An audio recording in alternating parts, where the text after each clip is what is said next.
ini penurunannya sangat-sangat dalam sebetulnya, sehingga kami melihat kalau kita lihat mundur lagi ke belakang, yield bond khususnya 10 years bond kita itu sempat menyentuh di angka sekitar 8,37. Nah, ini adalah titik yang paling highest khususnya dari awal hingga per hari ini. Sehingga kami melihat bahwa sebetulnya pasar bonds ini yieldnya sudah sangat menarik. Ini yang bisa buat orang sudah mulai bisa akumulasi untuk mulai masuk sebetulnya. Tapi kalau kita lihat dalam jangka waktu 2 hari ini, memang ada penurunan yield. Nah, cuman kami melihat bahwa ini mungkin hanya untuk gimmick Maria. Karena kalau kita lihat sebetulnya Untuk apa? Untuk gimmick? gimmick sebetulnya. Karena Oh, oke.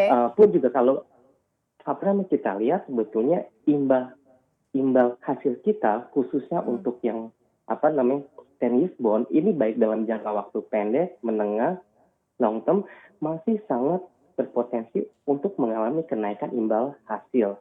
Sehingga kami melihat yield kita khususnya untuk 10 years bond kita kalau misalkan memang bisa menyentuh di angka 8 hingga 8,25, tentu ini merupakan salah satu momen untuk kita mulai bisa akumulasi kembali masuk Maria, begitu. Oke, ini memang karena ada kontribusi, artinya adalah kan waktu itu ketika bursa saham kita memang banyak ditinggalkan, switching ke bond ini memang sangat jelas sekali ya, Betul, sehingga yield betul, kita sempat ada di 6%. Nah, posisi saat ini apakah betul. memang kondisi yang sama terjadi atau seperti apa? Memang kalau kita lihat sebetulnya dari bulan 1 itu adalah asing sempat shifting kepemilikannya dari stok untuk masuk tempat bond. Sehingga kalau kita lihat sebetulnya kepemilikan asing pada bulan 1 dan bulan 2 itu sempat menyentuh titik paling highest juga Maria, yaitu di 39,4.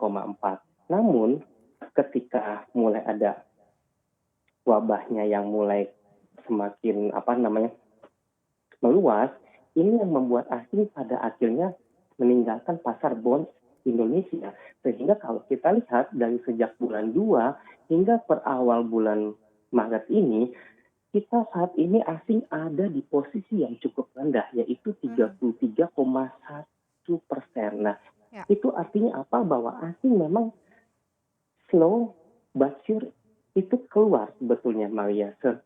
Sehingga kami melihat bahwa yang saat ini itu menopang harga bonds adalah lokal. Nah, memang kami sebetulnya cukup happy. Kenapa? Karena pada akhirnya lokal yang lebih banyak main. Tapi kalau Oke. kita lihat sebetulnya karena kita adalah emerging market, sehingga kami melihat ini asing hanya paling cuman katakanlah 3-5 bulan, nanti dia pasti akan masuk lagi ketika wabahnya sudah mulai usai. Begitu Maria. Oke,